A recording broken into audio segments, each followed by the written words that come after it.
Okay, so in this video, I'm going to discuss how you're supposed to write a philosophy paper.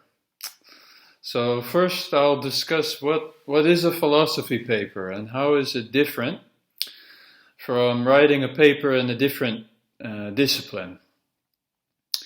So in a philosophy paper, what you're supposed to do is engage with a philosophical topic of some sort. And so, for example, some of the topics you might engage with in this class are what does it mean to be evil? Does evil exist? We see a lot of people in the world that maybe you think are evil. Maybe you see someone on TV and you think this is an evil person. But why? Why are they evil? Does such a thing as evil exist? So this might be for you a kind of philosophical topic. Another topic, maybe relevant now with coronavirus, is do societies, so including the state, for example, have a moral responsibility to provide social care to its people? And so you might want to think about why that is or why it isn't the case. And another topic you might deal with is there such a thing as truth? Does truth exist? Or is it something that's made up? Are there eternal truths? Or is every truth historically mediated? So these are the kind of questions maybe you would deal with in a philosophy paper. And what I want to discuss here is how this is different from writing a paper in a different discipline. So the first thing is that philosophy paper is not a science paper. So it's not scientific, and it's important to be aware of that. And so writing a paper in philosophy doesn't follow the scientific method, and your goal isn't to make a scientific argument. But one thing you do have to provide is evidence, which is very important. But the kind of evidence that you will be using in a philosophy paper will differ quite different from maybe a paper in psychology or social studies or biology. So you have to provide evidence for the claims that you make. But in philosophy, this evidence is based on logic. And so what do I mean by that? And what it means is that you write in such a way that your arguments are logically constructed and that you deduce things from the arguments you make. And you use logical reasoning to make a convincing argument in favor of whatever thesis you'll be arguing for. So for example, this question that I said at the beginning, is there such a thing as evil? Well, you could give some examples of people that maybe you think are evil, and then you'd want to give arguments as to why they're evil, what makes them evil.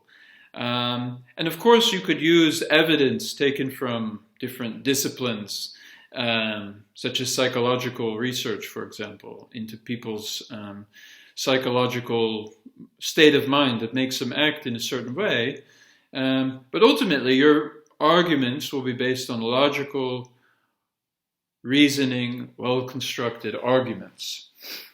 Now, I want to make a point is that philosophy and science are not the same thing, but philosophers historically have aided the scientists in many ways. And philosophers often can draw on scientific research, but they can also raise problems that are of interest to the scientists. So, for example, one important philosophical question is, what is the process by which we can know something? And how can we know that something that we know is true? So how do I know that, for example, when a geologist finds something having to do with the Earth that's 1 million years old, how do I know that that claim they're making about something that happened 1 million years ago is true? How can I know that? How can I know that a scientific claim is not just something made up. So these are questions philosophers can raise, and they can be of interest to the scientist. But also, philosophers can address certain unexamined assumptions that certain scientists might have when they conduct their research. So, for example, maybe a scientist is relying on a kind of conceptual framework that makes distinctions between being passive and being active, for example. And the philosopher might draw this kind of to your attention, that maybe there's an issue here between this distinction to make between passivity and activity. And in doing this, they can make the scientists themselves kind of question the unexamined assumptions they rely on to make their arguments. So in a philosophy paper, you might do this. I don't want to get specifically into how this might happen now, because this isn't the purpose of the video. So now I want to discuss briefly, how do you write a philosophy paper? What do you do when you write it? These are the steps that you should follow. And I think if you follow these steps, you'll write a very good paper. Okay. So the first thing you want to do is you want to kind of think about what your topic is going to be. So very important to think about, will you write about, for example, free will or freedom? These are very important philosophical topics. Good and evil. You know, the history, is there such a thing as goodness, or is it something that societies make up? And what does it mean to be happy? These are some topics, you know, I mentioned them already. That's the first thing you want to do, is come up with a topic, general kind of topic. And once you've done that, once you've said, okay, this is the kind of general topic I want to write about, you should think about what philosophical tradition you want to draw on when you write a paper. So in this class, we'll be looking at a few traditions: Buddhism and the Buddhist philosophical tradition, existentialism. So the writings of Jean-Paul Sartre will be some of the ones we look at. Immanuel Kant, Kantianism. These are some of the traditions you may want to build on, and you want to think about which of these are most kind of engaging. It may be that the assignment you're writing about requires you to already draw on one of these traditions. So maybe you'll have to write already about existentialism, so that already completes that step, right? So pick the topic, decide on the philosophical tradition, and then the third thing, and this is, I think, the most crucial thing, and this is where a lot of students make many mistakes sometimes. So what you want to do is construct a thesis that you want to defend in the paper. If you don't do this, your paper is not going to be any good, right? So what is a thesis? So you may have heard a different teachers, maybe your English teacher, talked about a thesis statement. What is a thesis statement? So a thesis statement is a statement that gives your reader not simply a sense of what you're going to argue about, but a kind of position that you're going to take and defend in the paper, right? So suppose that you're writing a paper on Kant and the death penalty. What you want to do is write in your paper one sentence that says something like, in this paper, I will argue that Kant would have been in favor of the death penalty. Kant would have been pro-death penalty, right? In this paper, I will argue that based on Kant's writings, the death penalty is a position that Kant would be in favor of. So you want to have one full sentence that gives your reader the sense of what you're going to argue about, and that's a thesis statement. Another example: in this paper, I will argue that there's no such thing as evil, that evil is a human construction. It's a thesis statement. Okay. Now what you've done is you've given your paper a sense of direction, right? So what you shouldn't do, you should absolutely avoid, is write a paper that, for example, you start your introduction off with Buddhism is an age-old tradition that many people for centuries have followed. In this paper, I will discuss all the great things about Buddhism. That's not a good paper because it's too general. You know, it will just read like a Wikipedia article, or you'll just kind of summarize whatever it is you've been reading about. A strong paper would be, in this paper I will argue that the Buddha would have been opposed to the death penalty, returning to that. From Buddha's teachings, a kind of pacifist approach to human societies follows. Okay, but you should absolutely make sure you take some time to construct a good thesis. I would suggest don't even write your paper till you've done that. Okay, just looking at my notes here. Right, so your thesis statement should come at the very beginning of your paper. It should come in the introduction.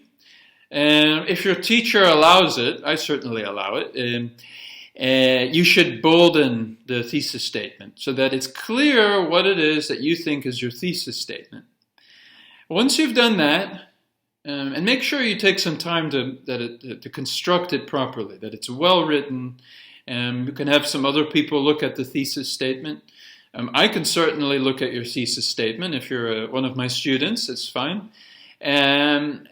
And get some feedback, because sometimes people think they've written a thesis statement and really all they've written is a kind of general topic sentence. And that's not really helpful, right? So once you've constructed your thesis, it should be in your introduction at the very beginning, you should start to construct arguments in favor of your thesis statement, right? So suppose you've decided you're going to write your paper on the thesis that Kant was in favor of the death penalty. What I suggest is you outline 3 arguments of why, based on Kant's philosophy, a pro-death penalty position would follow, right? So what you can do is look at Kant's writings, right? For example, the groundwork for the metaphysics of morals, where Kant argues, he develops his theory of the categorical imperative, for example, there. And think about, based on Kant's writings, how would a pro-death penalty position follow from that? So you would want to show that. You would want to say, okay, this is what Kant thinks, and because he thinks this, he would probably have been in favor of the death penalty. And it may be that Kant himself spoke about the death penalty. I believe he did in a text called Perpetual Peace. But you don't need to do that. All you need to do is look at all the implications of Kant's philosophy, if this is what your thesis is about. Right? Now, furthermore, what you want to do is, so you'd want to give textual evidence based on Kant's writings, but you'd also want to give examples, right? So you'd want to give, maybe if you're writing a kind of ethics philosophy paper, you'd want to give some examples of maybe a case of the death penalty, and kind of show again why does this follow from Kant's philosophy. And the best way to do this is to write 3 paragraphs after you've constructed your introduction. Each paragraph seeks to prove your thesis, right? And that way you can structure your paper very easily. You can construct the introduction with the thesis. You can construct each of your body paragraphs, and you can do it so that everything kind of builds back on your thesis, right?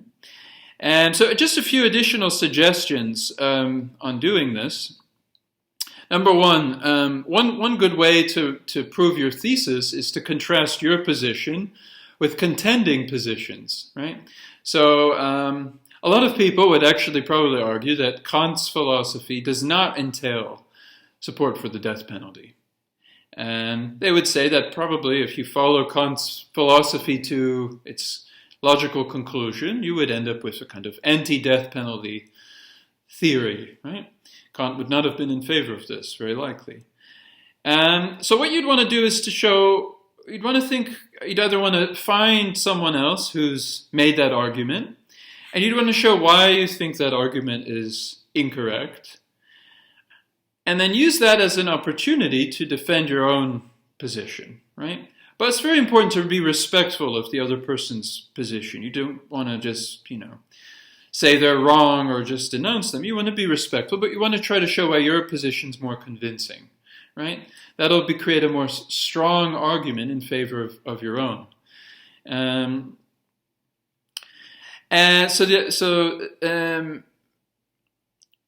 The other thing you can do is to look at how philosophers from a different philosophical tradition. So, for example, Jean-Paul Sartre, the founder of existentialism,